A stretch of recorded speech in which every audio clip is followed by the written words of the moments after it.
Everybody ready? Okay, let's do our intro.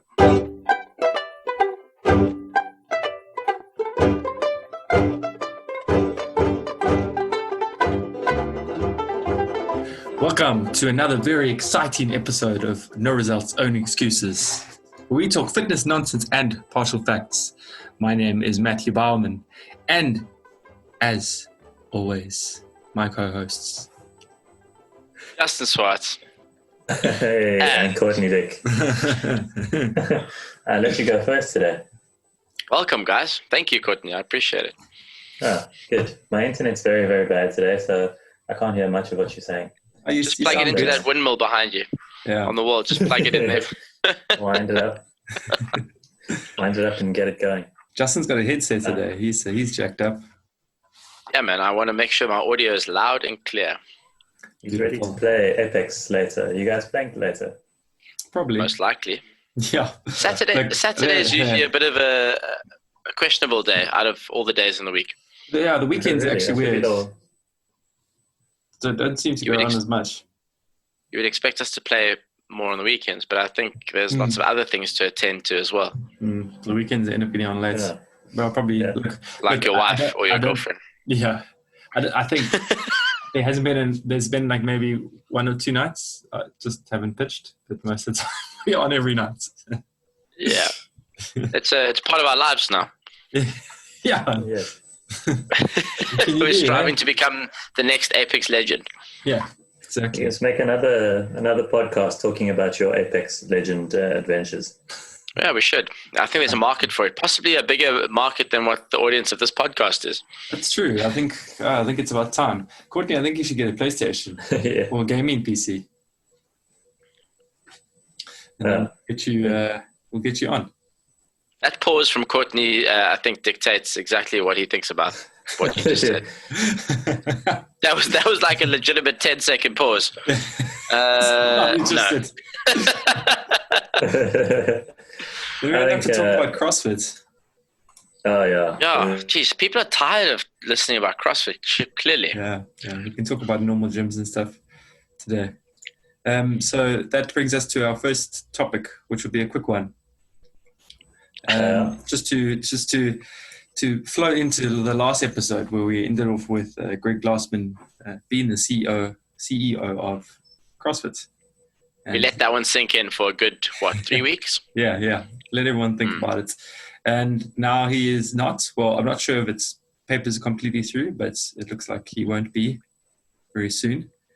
He's signing it over to Eric Roza. Eric Roza. Rosa? R-O-Z-A. Is it Rosa? Okay. Big businessman.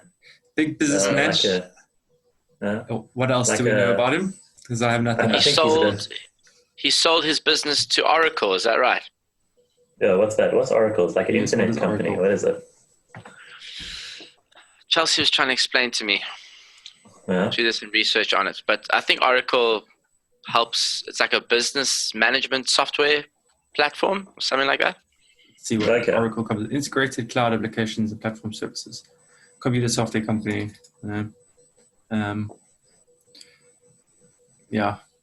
There's too much to read, yeah. So Eric's like a integrated stack of cloud applications and platform services. Okay. I understand that. Fully understand. Really get me to click on their fucking first on their link. So he sold some clouds for expensive money. Yeah. Yes, he sold clouds. And some stack, integrated stack. Yeah, so he's gonna stack CrossFit in an integrated way also. But he seems like a real businessman. Like he knows what he's talking about. Yeah. Not like the guys who were in charge before, who were just like guys who exercised a bit. Yeah, a normal dude. Posting some normal things and seems really excited. Let's hope all that enthusiasm stays. Yeah, he's been an affiliate owner for 10 years as well. Oh yes, that too. And that was, I think, one of the inroads that he used or made towards saying like, hey guys, I'm a good candidate. I've got the money. I've been involved for 10 years. I know how things have been run. I know how I'd like to run things. And guess what? I'm also a successful owner of a huge company and would like to marry all those things together and dominate the CrossFit space. Can I buy it? And Gregg was like, yes, somebody yes, buy it. Take it quickly. People are onto me. Where do you think Gregg Glassman is now? Do you think he's just going to hide away forever, or he'll pop up somewhere else one day? Sheepers, it's a good question, Court. Now. The one thing I was wondering is like they were going to give him CrossFit Health. Like, yeah, Gregg, like this seems to be the direction in which you wanted to go, or like CrossFit Science. Have you seen that on Twitter? There's a Twitter account called CrossFit Science. Yeah, I saw that. I mean, that might have been the next big thing. I mean, and then after that comes CrossFit Geography and CrossFit Woodwork. They're going to dominate the school space. But yeah, maybe they should have given him something. Who knows? Maybe it'll come out. Yeah, well, I'm sure they'll. I mean, can they release the contract? I wonder if they would, or is it a thing you have to do? So you can see exactly who owns what and percentages where and whatever. Or is it all just Eric and Eric can do what he wants? We're going to have to ask our friend Tian, who's deep into the CrossFit Health. He must know what's going on. We need to Tian Toomey. Tian, yeah. Yes. Tian Orr. Yeah. Gregg was so passionate about it that there's no way he's going to be like, okay, I'm done. Forget CrossFit Health. Forget all our lawsuits. I'm just going to leave it. Yeah, there must be a clause in it, maybe like his staff or maybe that they have to carry on with his things that he had started or something. If he's truly passionate about what he was doing, I'd like to think he would still, pursue the job that is exposing big soda or big pharma, Yeah. But without the financial resources behind him, that might be a bit tough. But who knows? Maybe he's got a little bit of a salary coming through and they said, hey, Gregg, if you wake up on a random Monday and you feel motivated to continue the work you started, here's some resources to get you by, We're all waiting. Yeah. Got your new Wi-Fi passcode, nice new office, and sit down and get cozy. Get cozy. So now he's gone. Yeah. Castro's still on board. Savan seems all normal. That guy didn't say a single thing during the whole. No. He told us to all be positive. Savan's just posting his kids on the CrossFit YouTube every day. He's gone wild. Yeah, and, 3 Playing Brothers. That's the name of the account. If you guys are listening and you haven't checked it out, it's actually quite inspirational. Go and have a look. Like with regards to what his kids can do and what you can do to your child. What you could do to your child, yes, that's true. If you wanted to become a gymnast or something, you can do it. If you wanted to become a PlayStation Pro, you could do the same thing. Mm-hmm. If you want your kids to do all the things that you never could do properly, now you want to force them to do it. Check out his account. Check out his account. And then, so that's all going normal. We don't know if media is going to be rehired and all that kind of stuff. And everything looks on the up, though. Everyone's really happy. Yeah, the games are still going on. Yeah. Even though they keep postponing the games, like every week they postpone it by another 2 weeks. And Castro was taken away from CEO. Obviously, he had it for 10 days or something. Yeah. And he brought really out I think he's happiest focusing on the games, which I think he's been most passionate about for the longest of times. The one thing that did come out of Castro's reign as CEO was the CrossFit Scholarship Program. Did you guys see that? Yeah. Yeah. They did the first one a few days ago or something, I saw. Yeah, I think that's their first outreach into what do you want to call it, like underprivileged communities and sharing the CrossFit methodology and trying to make an impact, especially after the Black Lives Matter movement. It seems like that was the first big actionable task that people can look back and say, hey, thanks for making a difference, CrossFit. Yeah. That's cool. Like you offer like a bit of education, and you never know, someone could use that to, make a small career out of it. That's not doing so well. Of course, and not only just a career to put food on the table, but maybe to transform 10, 20, 30, right up to 100 to 200 people's lives if they are successful at building a community. I remember one of the Yeah. requirements for the South African South African weightlifting was to do for the constitution. They asked if you could please do education. You have to. Yeah. What was it? It had to be written Like down. community- Community, like Yes. Community education outreach. stuff. Yeah. That was one of the Yeah. requirements in it. Just cool. I think the bog did pretty well at doing that, don't you think? Yeah, Neville was really Yeah. into that. I mean, between Courtney, myself, Matt, and anyone else that made their way through there, we've adopted a pretty strong sense of weightlifting and its principles. Yeah, we just picked up people off the streets and we took them in there and we made them snatch and clean and jerk. Turn him Pretty much. into And, weightlifting machine. and I think if you look at the racial profile of all the people that have gone through, it's pretty balanced, Yeah, which is a good thing, right? Good job, yeah, guys. definitely. Good job, Neville. Good job, Smart. Neville. We must get Neville That's, on our podcast.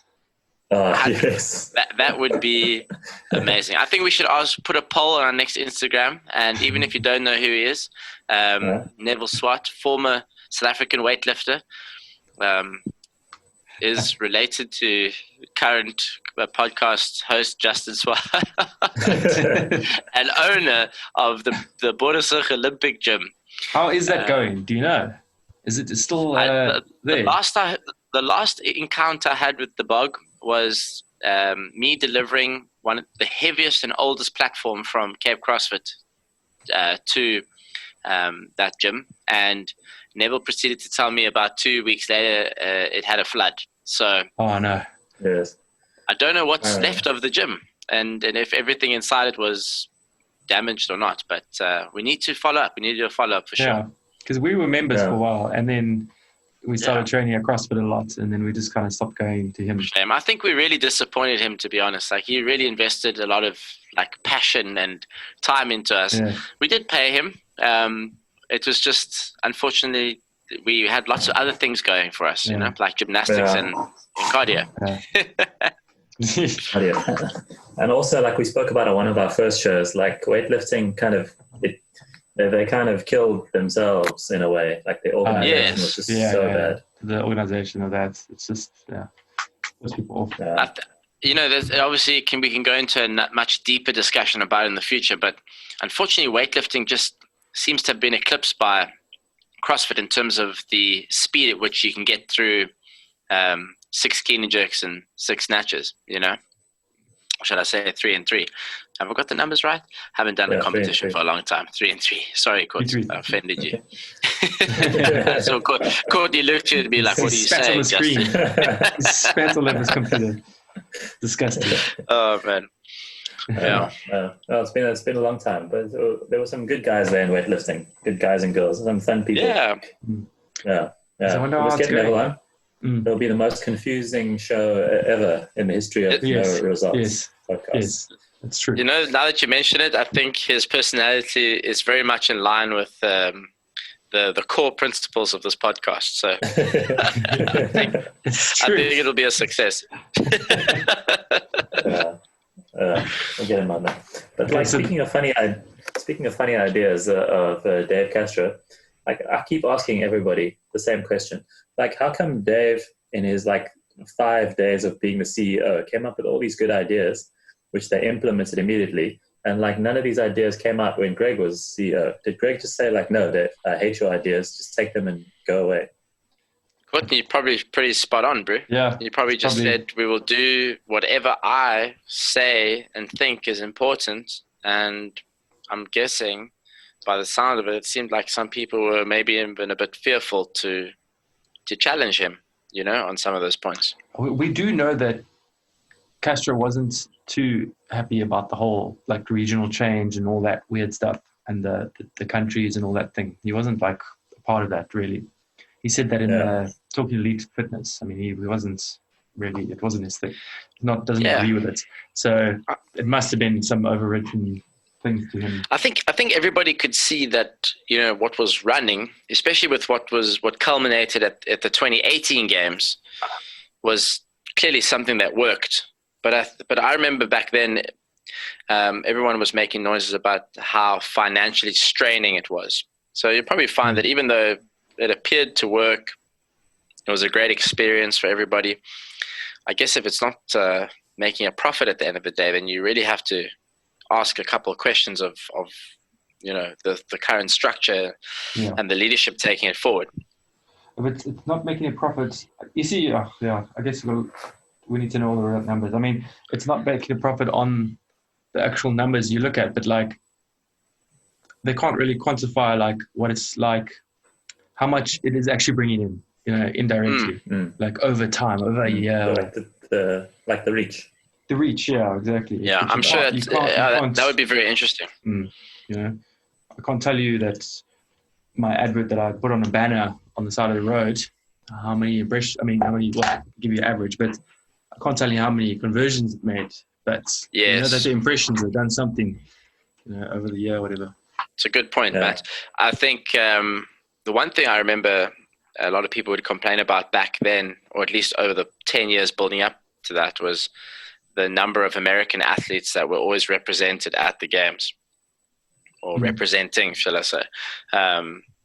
The change away from regionals definitely has made the sort of international profile of athletes a little bit more expansive, don't you think? Yeah. I hope they find a nice middle ground, with that, keeping it like that, and then also just getting the structure maybe a little bit more back together instead of just like everyone's sanctional now and just go wild.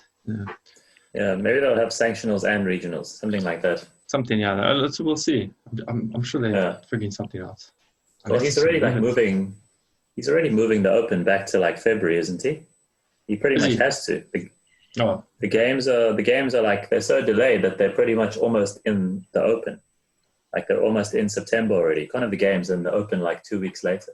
Yeah, it's a good point. And I think everyone's psyche is very much like still clocked in with that time period. Like start of the year, January, get out the way, and then boom, you hit the Open, you get the season started, sets you up for success, or makes you realize, shit, I haven't worked hard enough. Yeah. Well, apparently all these sanctional owners have been meeting with CrossFit HQ, which has been very quiet, but I saw it like in like a little one random line in a morning chalk up article saying that all the sanctional owners are meeting with HQ. So, things are moving. It's really good. Maybe they're getting their things together. And I'm just waiting to me, it's all entertainment. I'm just waiting for the games, like the proper games. I love watching. I was listening to Dave Castro talk about it about an hour ago. He was on Instagram Live, and people are asking him who he thinks is going to challenge Fraser. And someone said, what about Noah? And Dave Castro basically just said, in a nutshell, that he's not so sure if Noah has that grit and killer instinct that's required to beat someone like Matt in the environment that the games is going to be hosted in this year, with like probably no crowds, no positivity, no media, no bum taps and high fives. It's going to be very raw. And he was just saying, like, guys like Froning and Matt Fraser and Tier, they have that killer instinct, that ability to elevate themselves as high as they need to in order to overcome anything. Whereas a lot of the athletes are kind of like, they need special conditions under which to perform the best, Yeah. So that was quite interesting. Obviously, that's cool. Dave Castro likes to, I mean, Castro seems to like to get under people's skin at least a little bit. Yeah, he's always doing that. Yeah. So I think it's going to be interesting games this year. Is that why Ben was throwing sand on Katrin the other day while she was trying to run? No, trying to give him some grit, real true grit. Some true grit. That's how Ben granular grit. Okay. Yeah. Maybe listen. I've come across people who have an aversion to dirt. Matt, I think you've met a few people too. Like, man, working out when you're dirty. If it's a thing for you, you can drop your intensity by 25%. That's a partial fact. This really gets in all the wrong places. Gets into you mentally and physically. I mean, how are you going to do a 1 rep max box jump when you've got, what's that? Some white beach sand between your cheeks. Just grinding your skin away. Oh, did you see Eric Rosa? Eric Rosa posted today, his friend, the CEO of Zumba, Yes, I thought that was interesting. That was cool, yeah. Maybe they're bouncing ideas of each other, like, hey, bud, what's the latest in the Zumba world? Do you think, we should implement a Zumba class in CrossFit gyms? Yeah, I think it's great, man. Good idea. Throw it in. That's cool. What do you think it does for the coordination of the hips, especially? Put it in the official L1 courses, and that's your warm-up is the Zumba class. Exactly. Yeah. So it's quite cool that the CEO of Zumba does a little bit of CrossFit too. Yeah, I think that's awesome. It's nice that he's chatting. Yeah, even things Eric like that. Rosa mentioned there, he just said, it's cool to see this guy doing Murph. I don't think I would reciprocate, or perhaps he would reciprocate, but he was commenting on how he's not so sure if his performance would be equally as good in his realm. In Zumba. Zumba's just dancing, eh? Or is it dancing with weights or like just movements? Or, yeah. Let me Google this. Zumba. Yeah, it's like it's dancing and clapping and spinning and like stepping up and down things. Rhythmical dancing. And that's how I dance. To some degree. Let me see. I did like a class at Virgin Active once, maybe like 10 years ago. Yeah. Someone at work asked me to join them, and it was ridiculously difficult. Like the coordination, and it's the instructor, because it's so fast, and these guys are in the class with you. They obviously do the class like every day or a couple of times a week. Yeah. So they're like, Yes. they know what's next. And the instructor would he'd kind of just clap twice, or he'd shout something like to the left, and then everybody would do this like complicated little sequence of steps, and you'd be like, I don't know what's going on. Fuck, this is ridiculous. You're just there thinking they definitely didn't go to the left. What was that? Yes. Yeah. It's crazy. Take it back now, y'all. 2 ups. 2 ups this time. Yeah. That's difficult. Okay, so that's all on Eric Rosa. We're not going to talk about Gregg and his New York Times article. Did we talk about that last time? Not really. Eh? Sure, I'm not sure, but I mean, now that you've alluded to it, perhaps we can sum it up in 10 words. Matthew, go. His Wi-Fi password is wet pussy. His Wi-Fi password was wet pussy. 6 or 7 You still words. have 3 words. Yeah. you passed the test. Well done. That's all I got. That's all. Guys, there you have it. I think we did we not talk about? I'm sure we talked about that. They have like some sort of culture of. I think we spoke about interview with women podcast. Yes. Did we talk about Andy's podcast? No, is that not the same? Yeah. No, but I think after that, then the New York Times did some more research, and they found this whole they're a little bit deeper. I see. Okay. Yeah. So basically, Gregg is like a little pervert, which we all knew. Like, we've known that since we started CrossFit. Like, you watch some of the old videos of this guy coaching, and you're like, oh, this guy, he looks like a creepy old man. Anyway, listen. It seems that was the final nail in the coffin, or at least it started off as an insensitive tweet, and then it very quickly became CrossFit does not seem to have a sort of black and white stance, or shall I use a better expression, a more concrete stance when it comes to addressing inequality and Black Lives Matter and the movement and what they were standing for. And then that was it. That was the last little nail for him, I think, is the exposure around the culture in the workplace and how lots of people disagreed with that, but didn't really feel comfortable to say anything. All too scared of crazy Gregg. Yeah. Okay, so that's the end of Gregg. We can forget about him. He's gone. That's it. He's gone. Hopefully for good. Gregg is gone. The next thing we want to talk about, go for it, Matt. The next thing is the FPAA. FP what? PFAA. Sorry. Not to be confused with Pride Fighting Academy Under the Gardens box. Yes. Yes. We'll talk about them another time. So, Courtney, explain it, because I don't know what it is.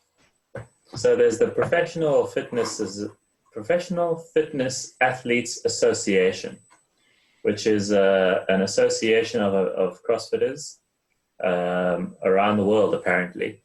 Apparently, all the games athletes who qualified for this year are now part of this PFAA. And there's like an executive committee, some big names you might know, like Brent Fikowski, Tia, Chandler Smith, Steph Chung, Jen Ryan, I don't know who that is, Pat Fellner, Cole Sager, and Adam Neifer. So these guys are all on the executive committee, and they want to speak for the athletes pretty much.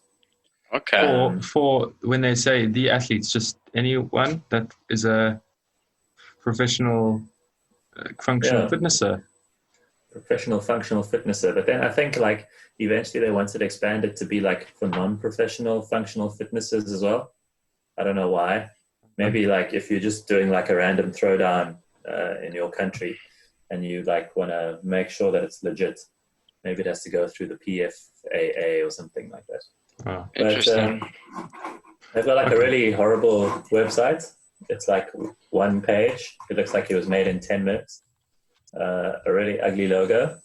And their goals are to safeguard the health and safety of athletes at competitions, create frameworks for consistent competitions and high standards, improve communication, and directly cooperate with companies to, I don't even know what the hell that means, and work to establish what is in the best interest of athletes currently in competitions, while also ensuring the growth of competitions for future athletes. That didn't make sense. Like someone's written this and they haven't thought about it too much, but yeah, that's it basically. Yeah, it sounds like they probably tried to make the website while the meeting was taking place. Yeah, someone is taking these are the meeting minutes that they've just put into the yes. The receptionist lady is just like just typing that. Yeah. What's okay. Sorry, what was that? Put on the site. Delete. Control C, Control V, bold, underline. And then let's put a volunteer with PFAA at the bottom if you want to. Yeah. Yes. And Brent Fikowski saying something he's been thinking about since 2012. This thing, really? Like, yeah. I don't know if it's now. Is it a good time to do this when like CrossFit's actually?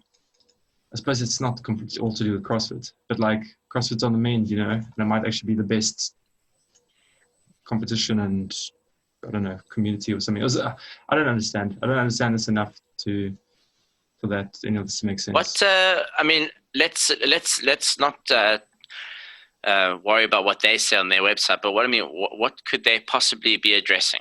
Like let's imagine I don't know, a competition. Exactly. There's only one big competition. What's going to go wrong? There's actually only one competition. So it's the games in Dubai, and then what's O'Keefe's Crumps. Whatapaluza. So what are these guys are going to try and make it smooth sailing for everyone with these three competitions? Interesting. Yeah. Maybe I mean, what are they like a trade union? I don't apparently understand. It's not a union. Apparently it's not a union. I thought it was a union, but apparently it's not. So it's not like they're negotiating salaries and stuff. Sure, but they're going to negotiate certain rules and regulations on behalf of the athletes. Yeah. So maybe they'll have standards like competitions must have 1 hour between workouts. I don't know. Mm-hmm. Funny yeah, stuff that's a good starting point. This is to help our listeners understand what the F is going on here. So, now are you? How does this work now? Now, if I just randomly decided I want to make the FPAA, and now CrossFit's meant to listen to me, or Dubai's meant to listen to me. I mean, how do you make it official, or like an edited thing? It's a good question because, like, if you think about Fitness in Cape Town, you have Chris and Tian and Leo and all the guys at the top there that are managing the situation, and now you're going to have a body come in and tell them how to run the show. Yeah, and then they're going to say, well, who the fuck are you? You're not nothing accredited. You just guys that made a website and sat down together. And you guys got some time under the belt competing. Well, that convinces me. what I'm like, maybe we under-researched here, but yes, I think so. I'm trying to think of the issues that CrossFitters would have had over the past 10 years when it comes to competition outside of regionals, which usually managed very well. I think that's cool. Like they said, like, look, you guys there has to be a 1 hour break between thingies. You have to have a certain amount of toilets. You guys got to make sure that if it's fucking piping hot, that you serve this amount of water for free to everyone. No spectators allowed within like 10 meters of these people, and they have to have cold like water in a tent that is properly shaded and not hot. There's shit like that. I was going to say, if individual athletes have shade, team athletes need shade. Yes, all stuff like that. Oh, and like when you arrive to the place, you have to have a certain amount of barbells for warm up, or this and that. You can't offer 3, for everyone to warm up with. Yes, good point. You can't host a competition on a day when the southeaster is blowing in Cape Town. You gotta go inside. So, maybe are they going to be like that? You have to have 3 barbell workouts in each competition. Or it has to be. That's a good one. I wonder they'll go into that kind of thing. Yeah. What about something like, hey, the season starts on X date and ends on X date? Yeah, that's a good one. Like, that's at least a normal thing. No athletes. Currently, athletes are spending huge amounts of money to like travel to all the competitions because they have no idea when to sort of peak. So they're just like, well, that one didn't go well, so I'm going to spend another 50K, go to that one and see what happens. But it might help people if they just kind of knew when to prepare and, what dates that they can diarize in advance. Are we right, Chad? Is this the type of thing that these guys are going to propose? Or we just guessing this? Honestly, I don't think these guys know what they're going to do themselves. That's why it's so confusing. I think they're also going to give... I think I heard something about how they're going to... help competitions decide on what a good prize pack is for post-competition when you win. Is it? So instead of just a whey shake and some muscle rub and a backpack and a backpack, maybe you're gonna get like you're gonna get minimum 25,000 rand third place, 50,000 rand second place, and 75,000 rand. Isn't there? Place. I think there's we've seen 2 or 3 of them are drug testing like federations or something like that. Also, haven't we? Yeah. There's a South African one. Also, but they're not like they're not official. They're like a drug testing association that wants to be the big umbrella that all the fitness people have to go through. But I don't know. Let's hold on. Let me. There was even like a CrossFit Judges Association somewhere on Facebook. Yes, that's true. You're right. Yes. You're right. Yeah. Maybe that's what I'm thinking about. Let me see. I'm going to sort. We were all like, nah, it's fine. South African Drug. There we go. South African Drug Institute. So for South African Institute for Drug-Free Sport. Is this okay? So this is the South African. Okay, never mind. This is real. How about? We're good. How about it's real? It's real. There we go, folks. Hold on. What's the website there, Matt? In case you want to check it out. It's basically drug-free sport, which I think is what CrossFit used for testing. But it's the South African version. That's my guess. .za. Let's see. It is the South African. What about you can report things like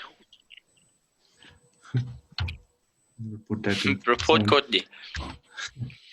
Yeah, my 550 double unders. Report me.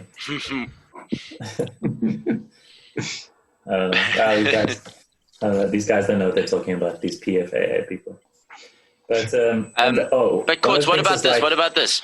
What about like standardizing handstand push-up standards in competition?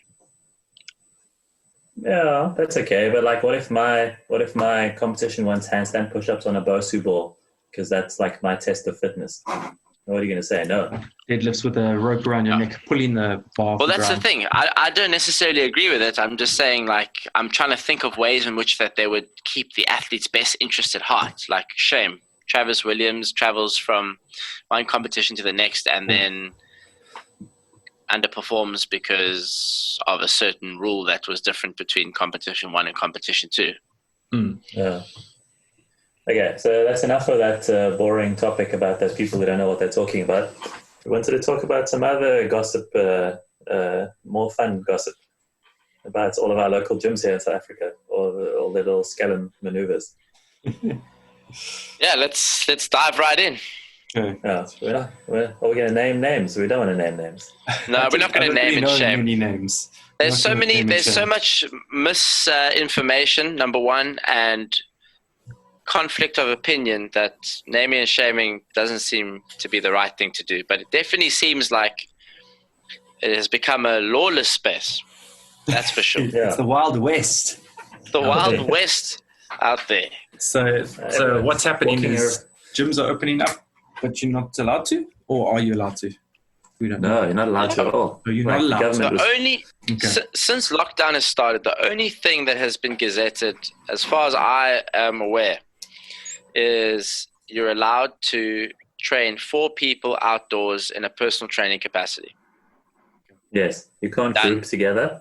Done. You can't group together, and you can't. It's very clear. It says you can't have a gym. So yes, you can't. You got to have social distancing principles adhered to as well. Wearing a mask and being respectful of those basic guidelines. So what is a loophole that you could do to be able to train? Because we have seen some gyms open.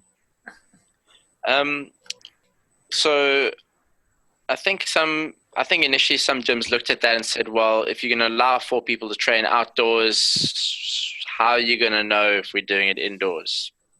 You know, if the door's locked, no one's going to be able to see behind closed doors. So just do whatever the hell you want. And so I mean, we've seen a few. They've been open training kind of normal, in their little taped out boxes. Courtney commented on one and deleted his comment. Yeah, I asked these guys gyms allowed to be open again? When can I come and train? And then they just deleted my comments. Oh wow. Well, Courts, I mean, so because we live in such a global society, going on Instagram is going to make you feel like you're missing out. So you live in South Africa, you go in and you see gyms from Brazil or gyms from America opening and employing these social distancing policy measures with taped out boxes and limited equipment, sanitizing stations, temperature reading, whatever, like you name it. And you think, yes, that seems logical, that seems safe. So rather than checking the Gazette, you kind of like just take the law into your own hands and say, hey, I can do that too, and hope for the best. And I definitely do think that some people have just literally taken that route and said, oh, well, it seems like everyone else is doing it. So, you know, whether it's local or international, we're just going to follow the trend and hope that nobody finds us, you know? Let's just hope so. Carry on. I was saying they all got their old smoke machines filled with alcohol, and they're just walking around and spraying it and telling everyone on Instagram how they're filling their gyms with smoke and alcohol. And everyone's looking at it like wondering, like, why are you breaking the law? And it's going to mess it up for everybody else because you're just going to make the government irritated. Well, the thing is, Kurt, you're absolutely right. It's going to delay the whole process of flattening out the curve. Now, the issue is everyone's argument, and this is where, like, when you bring emotion into it, when you start feeling sorry for people, when they say to you, like, hey, if we don't open now, our business is going to go under. If we don't open now and take this risk of a fine or making someone ill, we're not going to be able to put food on the table, or we're going to have to retrench staff. And when you start talking like that, you're like, geez, I guess, you know, you should start feeling sorry for these people and, you know, waiving their lawless behavior. But at the end of the day, the government, or I guess we'd like to believe this, the government hasn't put us in a lockdown to destroy our livelihoods, even though that seems to be where we're going with the duration that it's been maintained for. Yeah. It's a difficult one. Like, you don't want people to lose their jobs and stuff like that. But like, we're in the top 10 of countries in the world with the most coronavirus cases. Like, we're not messing around here. It's not like we have 1,000 people who have got coronavirus, you know. Yeah. Even though our 100%. Deaths are low, it's still So I've been saying this recently, and as soon as the coronavirus becomes closer to home, someone gets infected that's in your family, someone dies that you know, a friend, you hear of someone that works somewhere where somebody was quarantined for 2 weeks. The closer it comes to home, the more you realize the severity of the situation. And I still think there are many people out there who are either living under a rock in terms of not exposing themselves to the facts or reading the news, or actually just haven't met someone close to home that has been exposed. And I think they currently believe that it's not such a big thing, you know, and that's the problem. And I guess that's where education comes in, but ignorance in this matter can be a big issue, I think. Yeah. Okay. We're getting to that point now where everybody knows someone that's been affected or died or been seriously sick from coronavirus. Like you said, it's pretty much there now. Definitely, and I think it's well. Let me say this: it's been confirmed that some gyms have been fined already. So some gyms have received fines in excess of 10,000 Rand. That's word on the street. And that's not just for the gym, but that's for employees included. So, you know, for anyone listening to this that's running a gym, like, you got to be careful, man. You're not only putting people at risk, but you're putting your financial situation at risk. Yeah. So I've heard about a gym that somehow managed to get like the police involved and managed to open somehow. And then eventually they got closed down again. I don't know if they paid a fine or what, but they also tried to find a loophole. And then there was this other thing that I was reading on Facebook, and some other gyms tried to do, where they like registered themselves as a rehab facility. And apparently, like, rehab facilities are allowed to open, and they're like, okay, we're a rehab facility, so now we can open as a gym. That's a loophole. It's scary to think, though. Like, if everybody was looking for a loophole, we'd still be flattening out the curve in 2022. You know. Yes. But Exactly. I have a question for you guys. So let's say that your local gym opens up, and it's against the law, technically, and you're aware of it. How do you feel about that? No, I'm not going to go. Okay. So, Coach, you're not going to go just because it's unsafe, or would you say because based on principle, you get thrown in the same boat as supporting a notion which is anti-flattening the curve? Yeah, I don't know. It just doesn't feel right to just do something willingly that you know is against the regulations. Sure. And I agree with you, by the way. Yeah. I wouldn't go. Yeah. No. Hey, Matt, what's your thoughts, buddy? No, I wouldn't go. Yeah. Here we go. Okay, so I think an important question is, how many people out there are not going because they're fearful of catching COVID versus how many people are not going because morally it's wrong? I don't know. Is everyone still really, really scared of catching COVID, or are they kind of just like getting over it now? Like, I just don't care anymore. Personally, I'll speak from my own standpoint. I'm still, because I treat myself as a professional athlete, for me, getting sick, even if it wasn't COVID, is a very big deal. Missing 1 to 2 weeks of training is just not something I want to experience ever. So, yeah, for me, it's a big deal. And like, if I can limit my risk until such time, I know that going out in public is going to be more safe, then I'm going to say I'm pretty scared of catching it. Yeah. Yeah. I I don't know. For me, like, I obviously don't want to get it. It's not the plan, but like, it's not like something that I stress about all the time from my point of view. Like, obviously, you don't want to give it to your parents and to your grandparents and like people who have comorbidities and that sort of thing. That's the only thing that I'd worry about. But like, catching it from my point of view, like, yes, there are some people my age who have died from it, but chances are lower, obviously, the younger you are. Yeah. But like I keep saying to people, like being married to a doctor who works in a hospital around like diseases all the time, like my perception of like the risk is different, because like how many HIV scares have we had? Like how many TB like scares have we had? Like proper TB, like extreme drug resistant TB stuff, you know? And that's like the reality of working in medicine and being married to someone who works in medicine. So like my perception of the risk is different, but obviously I don't want to make other people sick. It's a very, very good point you make.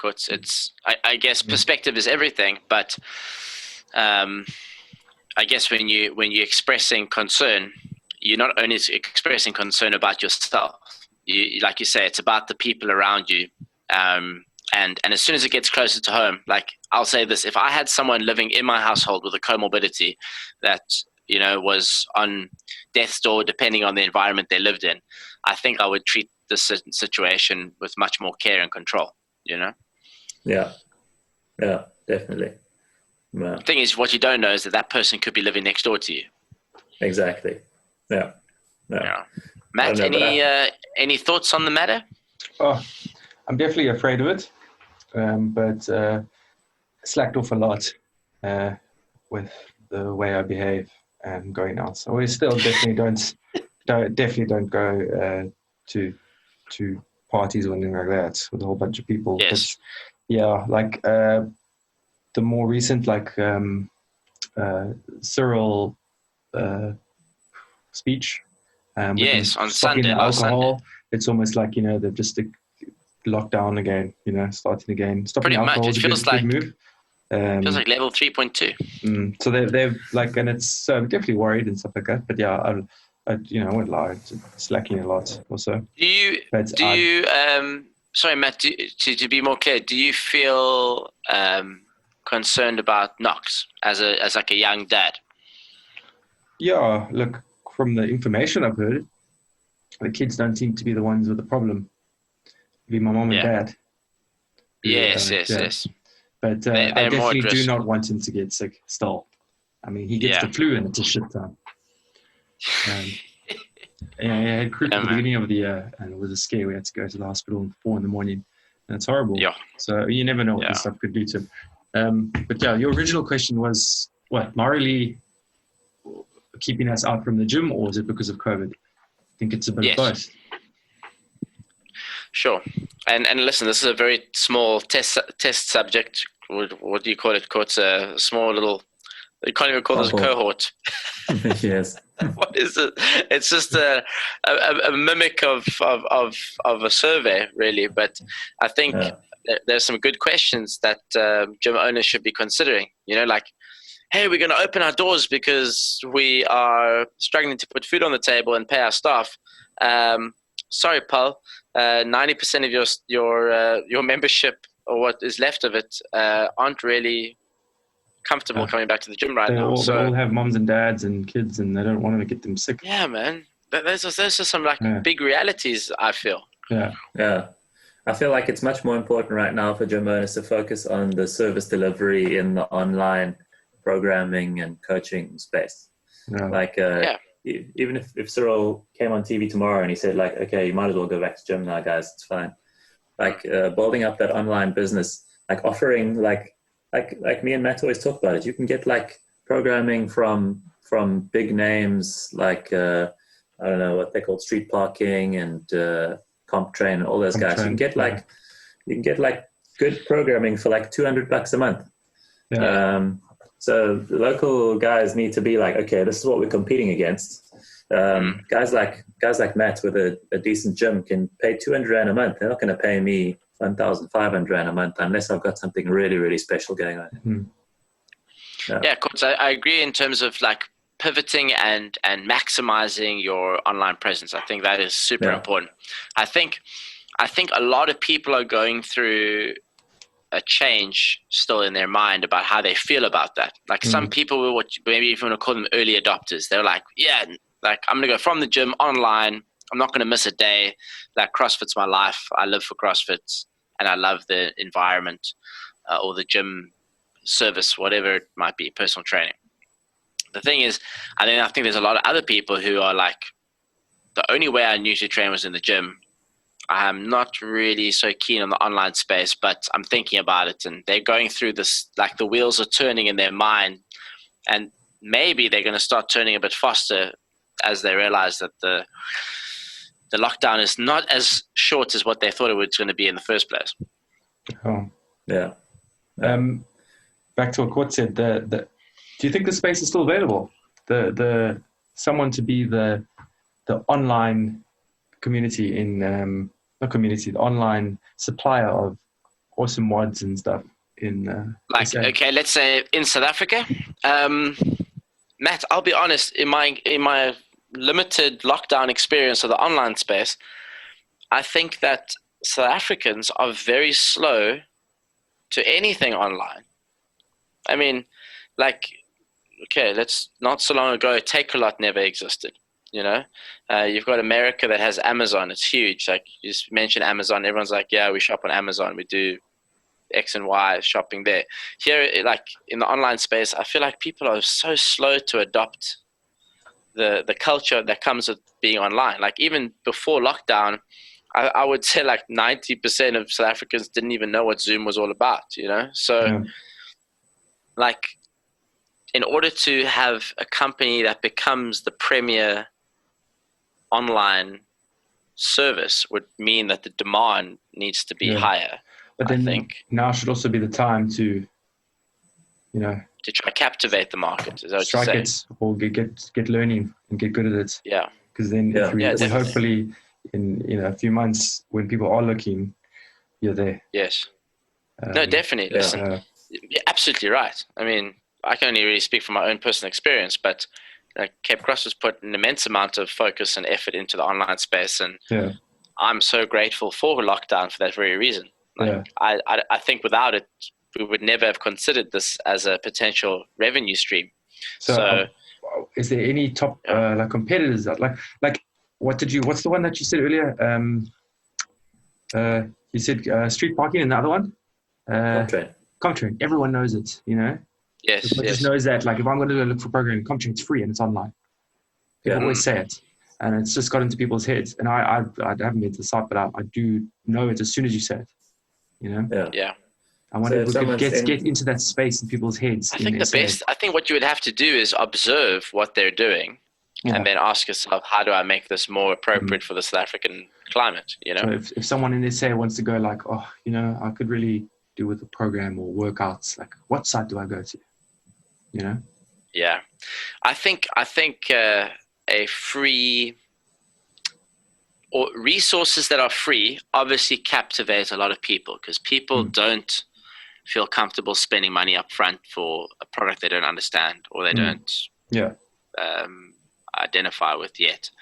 I think that's where the free sort of like ebook, Coach, you were talking about this other free ebook or a free workout or free access for a month. Once people, if you make a big enough impression in that period of time, that's kind of where the conversion takes place. And I think maybe that's where the South African market is a little bit slow. It's like, what are we going to offer for free that people are going to talk about and share with their friends? Yeah. It's relatively simple. Like there's all these guys on YouTube, like these bodybuilders that are like reasonably well known, and they're like posting themselves in the gym and they're looking all jacked and huge, and they're like, today I'm going to show you the best leg training workout ever. And then you're like, oh, that's cool. And then at the end, in the description, they're like, here's the link to my leg training book. It's $10. And you're like, okay, well, this was a great workout. Maybe this book has got more great workouts in it. And you pay him your $10 and you get your little crappy little book that he's made. Yeah. But It's interesting. And yeah, like you said, it's not too difficult. Keep going, Matt. Sorry. Well, like if you build a website, it might cost you a bit. Write a few blogs, cost you a bit of time, and then a few free things on there. A free calculator to work out the Russian squat program, and a free calculator for the smaller whatever. That all builds you like traffic and relevancy or credibility on Google over time. So you probably rank a bit higher for those kind of things. And then that's when you start like hitting it, you make a YouTube channel or whatever, blog a lot. These guys got to be busy though. I guess they must have a lot of time, especially. Do you know what the thing is? Example, man. It becomes a separate business. I think that's where maybe some people are missing the boat on this, is that you can't operate your gym and then the online space as the same entity, because if you really want to be successful, it's going to take so much time away from what you should be focusing on that one of the two balls you're juggling are going to fall. So, you need to realize that if you, like you guys saying, if you're talking about captivating the whole market and becoming the premier service provider, what did ComTrain do? Well, it was basically a program born out of Ben Bergeron's gym and probably from his programming originally. And then he just said, hey guys, I need somebody to head up this new project. And it's going to be called ComTrain or ComTrain Masters. I listened to one of his stories at one of his what do you call it? Not a webinar, but... Yeah, I know what you're talking about. That YouTube video. That's podcast. Yeah, but it wasn't a podcast. I actually attended his seminar. There we go. I see. Okay. His Chasing Excellence seminar. And that he basically told the story about that and how he actually has a colleague or a partner which heads up the entire project as a separate business. Yeah, it became its own beast. That's why it's so successful. It's its own beast. Over time. But it's like, I still think it's like we're in a good space. If it's going to continue like this, where people are going to be at home more now, it's a good time to start working on your, online thing. Absolutely, guys. Courts, isn't this a good, what do you call it? Segue? Is that the right word? Segue. What the fuck did I just say?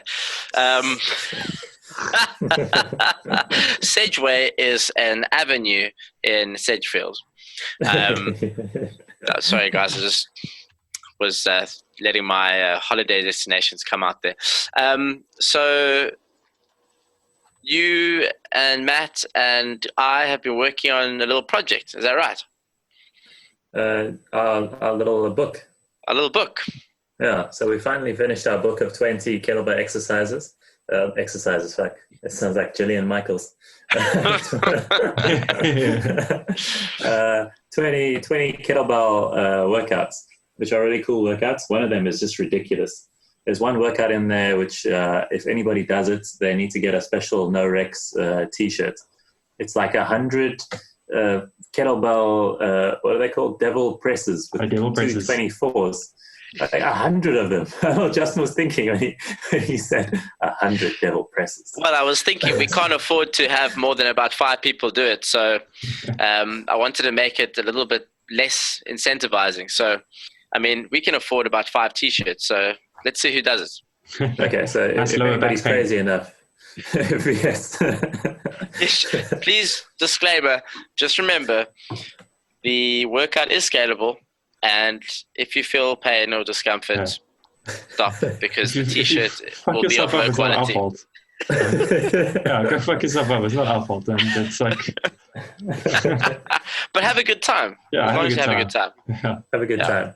Yeah. So this month, in the month of, let's say, the month of July, we're definitely going to put that onto the thing, so that if you sign up, you get our kettlebell ebook, which is beautifully written, has pictures of Justin in it, and a quote from an unknown source, which we'll leave you to check out when you get the book. And to let you guys know, we will update it before releasing it. There will be a picture of Courtney and Matthew as well. Okay, good. Working out. Working out in our garages. Yes. There's some footage of me doing one of the workouts in my pajamas. Oh, yes. I did one of them too. I know, and my wife she's done 2 of them now. Yeah. Yeah. There we go. Yeah. And Matt, And she's, now stronger and jacked. There we go. Courtney summed it up in 3 words. I was going to say, Matt, here's another 10-word opportunity, and go. I don't know. I don't have anything for you. Clearly, it was such a life-changing experience. You've got lots to say about it. I have no words. Okay,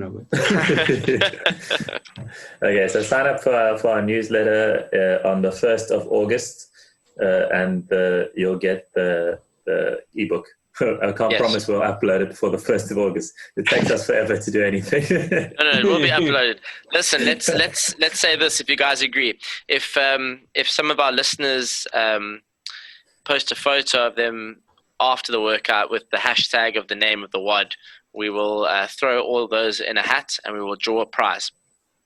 Okay, it's going to be another hug in the mug. Hey,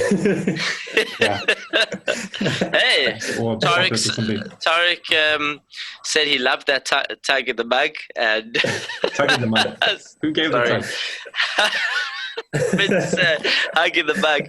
And he said he will definitely enjoy that as a prize again. So okay, good. There you have it. There we go. Okay, guys.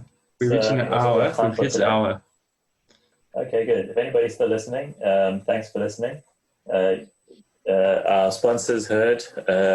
I've got some exciting things coming out. Actually, this month. I saw the pull-up bar is on sale. Yeah. Are we supposed to be talking about things on sale for our sponsor, or do we just talk about anything? Let's see. Talk about it. It's out there.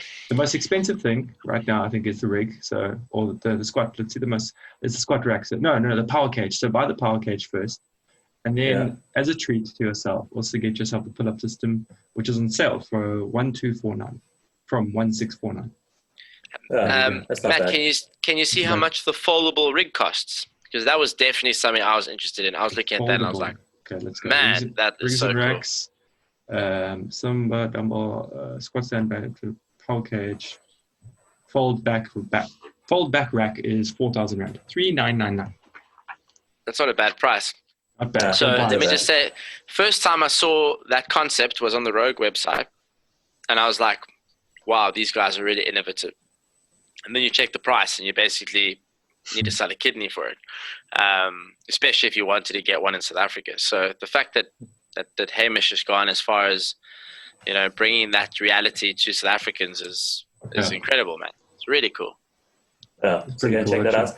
And also buy some of those steel plates that go like cling, cling, cling, cling, cling, while you're deadlifting. Yes.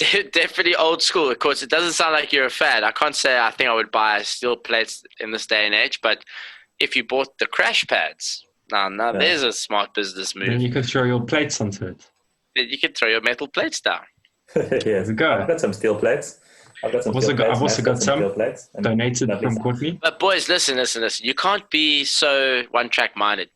There's bodybuilders out there that would make use of a barbell and some steel plates, and they probably wouldn't drop them because they're so interested in the negative. You know what I'm saying? Look, I use the plates more than I use the bumpers because I've got what I have. I've got a 20 and a 15. So the 15s get used a lot. And just the 220s with the 60, use them all the time. Yeah, well, I've been using my crash pads on the regular for more reasons than just dropping, like doing some block work. You jump on it. Using the crash pads to get up to my pull-up bar, which was arguably installed about 5 to 10 inches too high off the ground. So jumping to it is a real effort. But yeah, it's pretty cool, man. It was like there's Matt, when you go to regionals and the girls like Nicole and Vicky would need a ladder to get up to the pull-up bar. They would use those foam squares to get up to the rings or whatever. Well, you have to ask in the briefing if you're allowed to help them up. Yes. Yeah. Now basically, it serves that purpose. So it's pretty cool. Nice. Okay, cool. So go and try out our NOREX 10 code. It might work. It might not work. It probably doesn't work. If it doesn't work, try Justin 10. Justin 10, yeah. Should give you a discount. I think Justin's deactivated our code and he's taking all of our leads for himself. All my leads. I'm making sure that people come to me asking me for pull-up bars. Yes. Okay, guys, that's all we have time for today. We'll see you in another 2 to 3 to 4 weeks whenever we think of more stuff to talk about. Yeah, otherwise, follow us on Instagram. Yeah, when we feel like it. No Rex Podcast, Twitter, email us, noresultsmedia@gmail.com. Yes. Sign up for our mailing list and DM us if you want a copy of the ebook. Otherwise, sign up again and you'll get the copy of the ebook eventually when we upload it. And if you want to play Apex against Matthew, his handle is ApeMan9000. Justin is Jug. Jug. 6 G's. His name used to be just Justin Swart. But then I was getting exposed. People were hating on me too much for my crappy gameplay. So yeah, he's his teammate that's fucking useless. Yeah, he's just fucking useless. So I just changed my name. And follow them on Twitch at something. Come watch streaming on Twitch and donate every time. I don't know what the link is. Is it 8man also? I don't know. I made it once and I've done it 5 times. Did you look at it? And I don't even know what it's called. Yeah. Hold on. It was ruining Matthew's KD, which is known as his kill-death ratio, because the screen would go smaller when he was running the Twitch account, so he couldn't focus on where the enemies were firing from. Oh, it is 8man. 8man9000, yeah. Yes. But it's never nothing's happened there, so don't go there. Waste your time. All right. I'm going to sit there now and wait for you to come on. Come watch the really terrible games. But the best part about it is hearing me and Justin and Kai talk. That is probably the most exciting part about it. Oh, good. We argue, and that's all we do. We just argue. We had some pretty epic gameplay conversations last night. I think there was a moment where I said, "This is great Twitch content," but unfortunately, no one had their account live. Do it live. Okay, guys, that's it for us. You can carry on listening to us talk. I'm going to go pour myself a tug in the mug. I don't know about you guys. Ask Chelsea for it, and enjoy. Yeah, she's on it right now. She's firing up the kettle, so let's see what happens. Okay, good. Checking my wife's still awake. She picked up the room because I'm recording here. Oh, shame, man. I think everyone's sleeping here. Courts, what are you going to go and do now? The listeners want to know. I'm going to go and sleep because tomorrow night Alana's working and then I'm going to be up all night again by myself. Shucks, buddy. He's going to be tugging mugging all night. You must just tell me if you want me to stream, eh? And then I'll stream. You must just tell me if you want me to stream, and then you can watch me and Justin play. Yes. Okay. Yeah, you guys go and play, but you must practice and try and be better. Stop being rubbish. Oh my goodness. Yeah, it's really hard, man. I feel like it's getting worse and worse. Yes. Anyway, guys, it was real nice chatting with you. See you in 3 weeks. Yes. Bye. Yeah. Bye. Bye. Bye.